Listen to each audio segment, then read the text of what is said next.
Hi welcome to ആൻഡ്രൻ channel. നമ്മൾ ഇന്ന് നോക്കാൻ പോകുന്നത് ടൈപ്സ് ഓഫ് സെറ്റ് ആണ്. സെറ്റ് നമുക്ക് എന്താണെന്നറിയാം, കൗണ്ട് ചെയ്യാൻ പറ്റുന്നതാണ് സെറ്റ്.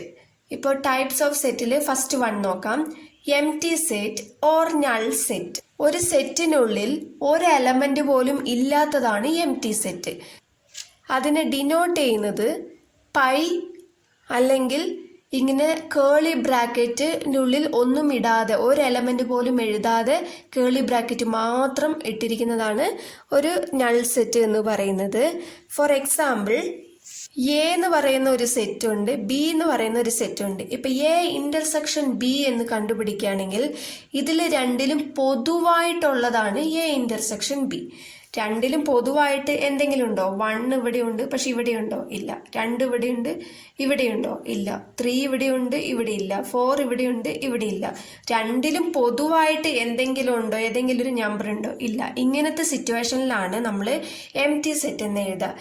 കേളി ബ്രാക്കറ്റ് വെറുതെ ഓപ്പൺ ചെയ്യുക, ക്ലോസ് ചെയ്യുക. ഇതിൻ്റെ ഉള്ളിൽ 0 ഇടരുത്. 0 ഇട്ടാൽ, 0 എന്ന് പറയുന്നത് ഒരു നമ്പറാണ്, ഒരു എലമെന്റ് ആണ്. 0 ഇട്ടാൽ അത് എം ടി സെറ്റ് ആകില്ല. അപ്പോൾ നമുക്ക് ഇതാണ് എം ടി സെറ്റ് എന്ന് പറയുന്നത്. അടുത്തത് സിംഗിൾട്ടൺ സെറ്റ് ആണ്. സിംഗിൾട്ടൺ സെറ്റ് എന്ന് പറയുന്നത് ഒരു ബ്രാക്കറ്റിന്റെ ഉള്ളിൽ ഒരു എലമെന്റ് മാത്രമേ ഉണ്ടാവുള്ളൂ. അതിനെയാണ് സിംഗിൾ സെറ്റ് എന്ന് പറയുന്നത്.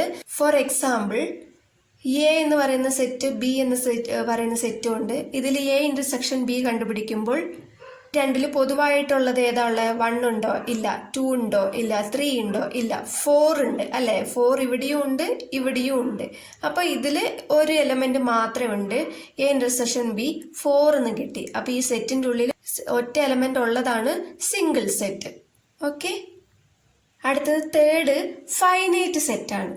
ഫൈനൈറ്റ് സെറ്റ് എന്ന് പറയുമ്പോൾ ഫിനിഷിംഗ് സെറ്റാണ് ഫൈനൈറ്റ് സെറ്റ്. അതായത് ഒരു സെറ്റിൻ്റെ ഉള്ളിൽ കുറച്ച് നമ്പേഴ്സ് തരികയാണ്, ഒരു 10 നമ്പർ തരികയാണ്. ആ 10 നമ്പർ മുഴുവൻ നമ്മൾ ആ സെറ്റിൻ്റെ ഉള്ളിൽ എഴുതുകയാണെങ്കിൽ, അത് മൊത്തം ഒന്നുപോലും ഒഴിവാക്കാതെ നമ്മൾ അത് എഴുതുകയാണെങ്കിൽ അതൊരു ഫിനിഷിംഗ് സെറ്റാണ്. For example, the set of family members. അതായത് ഇപ്പം നമ്മുടെ ഫാമിലിയിൽ ഇപ്പോൾ ഒരു 4 മെമ്പേഴ്സ് ഉണ്ടെന്ന് കരുതുക. അപ്പം ഇതെല്ലാം ഒരു സെറ്റിനുള്ളിൽ എഴുതാൻ പറഞ്ഞാൽ നമ്മൾ എന്തായാലും 4 നമ്പറല്ലേ എഴുതുള്ളൂ.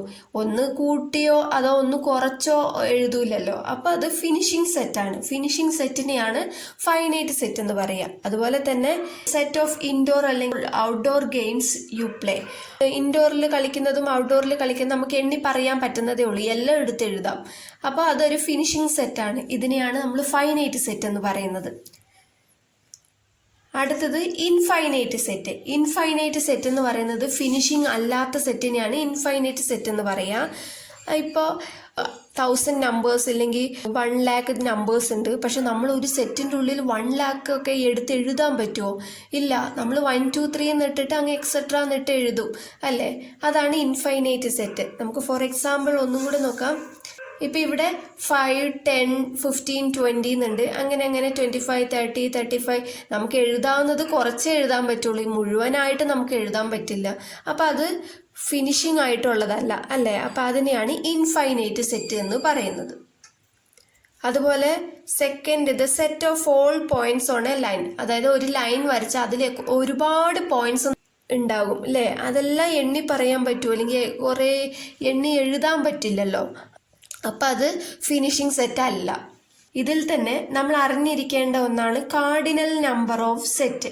അതായത് cardinal number of a set എന്ന് പറയുന്നത് ഒരു സെറ്റിൻ്റെ ഉള്ളിൽ എത്ര നമ്പർ ഉണ്ട് അല്ലെങ്കിൽ എത്ര എലമെന്റ് ഉണ്ടെന്ന് നമ്മൾ എണ്ണി പറയുന്നതാണ് cardinal number of a set. ഇത് ഡിനോട്ട് ചെയ്യുന്നത് n ഓഫ് എ എന്നാണ്. For example, A is equal to 1 2 3 4 5 6 7 വരെ. അപ്പോൾ n ഓഫ് എ എത്ര എലമെന്റ്സ് ഉണ്ട് ഇതിൽ? 7 എലമെന്റ്. ഇതാണ് cardinal number of a set. Next fifth one ആണ് ഈക്വിവാലൻസ് സെറ്റ്. ഈക്വിവാലൻസ് സെറ്റ് എന്ന് പറയുന്നത് 2 സെറ്റ് ഉണ്ടാവും. എ ബി എന്ന 2 സെറ്റ് ഉണ്ടാകും. എ എന്ന് പറയുന്ന സെറ്റും ബി എന്ന് പറയുന്ന സെറ്റിലും ഉള്ള നമ്പർ എത്ര എലമെന്റ് ഉണ്ട് എന്നുള്ളത് ഈക്വൽ ആയിരിക്കും. അതിനെയാണ് ഈക്വിവാലൻസ് സെറ്റ് എന്ന് പറയുന്നത്. ഫോർ എക്സാമ്പിൾ, ഇപ്പൊ എ എന്ന് പറയുന്നതിൽ ബോൾ ബാറ്റ് ഉണ്ട്. ബി എന്ന് പറയുന്നതിൽ ഹിസ്റ്ററി ജോഗ്രഫി ഉണ്ട്. ഇതിലും 2 എലമെന്റ് ആണ്, ഇതിലും 2 എലമെന്റ് ആണ് ഉള്ളത്. അപ്പൊ രണ്ടും ഈക്വൽ ആണ്. അപ്പൊ n of A is equal to n of B is equal to 2. ഇതാണ് ഈക്വിവാലന്റ് സെറ്റ് എന്ന് പറയുന്നത്. നെക്സ്റ്റ് 6th വണ്ണാണ് ഈക്വൽ സെറ്റ്. ഈക്വൽ സെറ്റ് എന്ന് പറയുമ്പോൾ ഇപ്പൊ എ എന്ന നമ്പറിൽ 1 2 3 4 എന്നുണ്ട്. ഇതേ എലമെന്റ് തന്നെ ബിയിലും ഉണ്ടാവണം, എന്നാൽ മാത്രമേ ഈക്വൽ സെറ്റ് എന്ന് നമുക്ക് പറയാൻ പറ്റത്തുള്ളൂ. എ ഈക്വൽ ടു ബി അല്ലാന്നുണ്ടെങ്കിൽ ഇപ്പൊ എ ഈക്വൽ ടു 1 2 3 ഉണ്ട്, ഇതിൽ ബി ഈക്വൽ ടു 4 5 6 ആണ്. രണ്ടിലും 3 എലമെന്റ് ഉണ്ട്, പക്ഷെ രണ്ടും ഈക്വൽ എലമെന്റ് അല്ല. അപ്പൊ ഇതിനെ A not equal to element എന്ന് പറയാം. നെക്സ്റ്റ് 7th ആണ് യൂണിവേഴ്സൽ സെറ്റ്.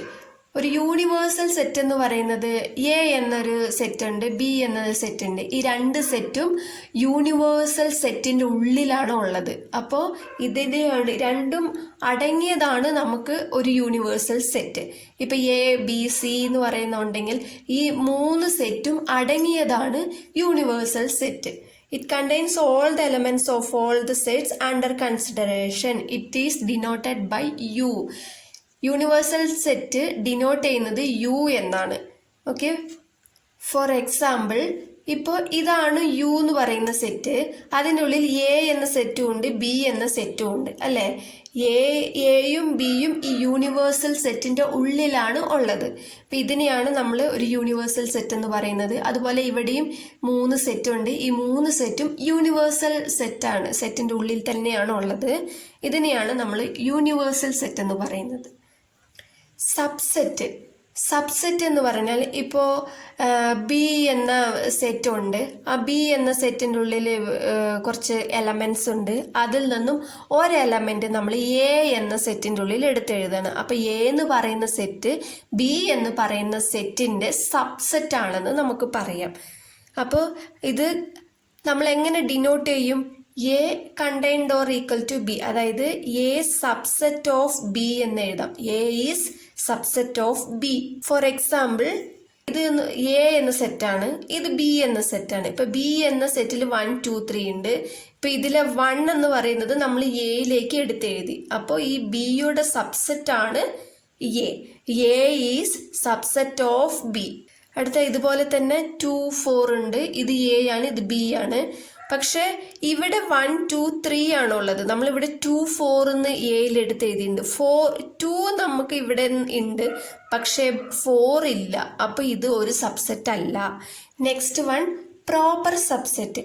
പ്രോപ്പർ സബ്സെറ്റ് എന്ന് പറയുന്നത് ഏകദേശം നേരത്തെ നോക്കിയില്ലേ, അതുപോലെ തന്നെ ഫോർ എക്സാമ്പിൾ എ എന്ന് പറയുന്നത് ഒരു സെറ്റ്, ബി എന്ന് പറയുന്നത് ഒരു സെറ്റ്. അപ്പൊ ബിയിലുള്ള എലമെന്റ് തന്നെയാണ് നമ്മൾ എയിലും എടുത്ത് എഴുതിയിരിക്കുന്നത്. അപ്പൊ ഇത് ബിയുടെ സബ്സെറ്റ് ആണ് A. A is proper subset of B എന്ന് എഴുതാം. ഇതിനെ ഡിനോട്ട് ചെയ്യുന്നത് എ കണ്ടെയ്ൻഡ് ബി. അതായത് ഇതിനെ എങ്ങനെ നമ്മൾ റീഡ് ചെയ്യുക? A is proper subset of B എന്ന് റീഡ് ചെയ്യാം. Next 10th disjoint sets. Disjoint set എന്ന് ഒരു 2 സെറ്റ് തരികയാണെങ്കിൽ ആ 2 സെറ്റും ജോയിന്റ് ആയിരിക്കില്ല, അതാണ് ഡിസ്ജോയിന്റ് സെറ്റ്. എക്സാമ്പിൾ ഈ ഒരു സെറ്റിന്റെ ഉള്ളിൽ 2 സെറ്റ് ഉണ്ട്, എ ബി. നമ്മൾ നേരത്തെ യൂണിവേഴ്സൽ സെറ്റ് കണ്ടതാണ്. യൂണിവേഴ്സൽ സെറ്റിന്റെ ഉള്ളിലാണ് ഈ എയും ബി ഉള്ളത്, രണ്ടും ഡിസ്ജോയിന്റ് ആയിട്ടാണ് ഉള്ളത് അല്ലേ. അപ്പോൾ ഇങ്ങനെയുള്ള സെറ്റിനെയാണ് നമ്മൾ ഡിസ്ജോയിന്റ് സെറ്റ് എന്ന് പറയുന്നത്. ഇതിനെ എങ്ങനെ ഡിനോട്ട് ചെയ്യാന്ന് വെച്ചാൽ A intersection B is equal to phi. അതായത് നൾ സെറ്റ് എന്ന് നമ്മൾ നേരത്തെ പഠിച്ചിട്ടുണ്ട്. നൾ സെറ്റിനെ നമ്മൾ ഡിനോട്ട് ചെയ്യുന്നത് എങ്ങനെയാ? പൈ വെച്ചിട്ടാണ് ഡിനോട്ട് ചെയ്യുന്നത് അല്ലേ. അപ്പോൾ A intersection B is equal to null set അല്ലെങ്കിൽ ഡിസ്ജോയിന്റ് സെറ്റ് എന്നാണ് ഇതിനെ പറയുന്നത്. Next 11th power set. Power set എന്ന് പറയുന്നത് സബ്സെറ്റ് ആയിട്ടും ബന്ധമുണ്ട്, ഈക്വൽ സെറ്റ് ആയിട്ടും ബന്ധമുണ്ട്. അപ്പോൾ പവർ സെറ്റ് എന്ന് പറയുന്നത് ഇപ്പൊ എ എന്ന് പറയുന്ന ഒരു സെറ്റ് ഉണ്ട്, അതിൽ 2 3 2 എലമെന്റ് ആണ് ഉള്ളത്. അപ്പൊ നമ്മൾ പവർ സെറ്റ് എന്ന് ഡിനോട്ട് ചെയ്യുന്നത് പി ഓഫ് എ ആണ് കേട്ടോ. P of A is equal to ഒന്നുമില്ല എന്ന് പറയുന്ന ഒരു നൾ സെറ്റ് എന്ന് പറയുന്നത് ഒരു സെറ്റാണ്. പിന്നെ 2 മാത്രം എടുത്തെഴുതി, സബ്സെറ്റ് എടുത്തെഴുതി, 2 മാത്രം എടുത്തെഴുതി ഒരു സെറ്റിനുള്ളിൽ. പിന്നെ 3 മാത്രം ഒരു സെറ്റിനുള്ളിൽ എടുത്തെഴുതി. പിന്നെ ഈക്വൽ സെറ്റ്, അതായത് 2ഉം 3ഉം അങ്ങനെ തന്നെ നമ്മൾ എടുത്തെഴുതി. ഇതിന് ഈക്വൽ സെറ്റും, അപ്പൊ സബ്സെറ്റ് ആയിട്ടും നൾ സെറ്റ് ആയിട്ടും ഈക്വൽ സെറ്റ് ആയിട്ടും ഇതിന് പവർ സെറ്റിന് ബന്ധമുണ്ട്. Thank you.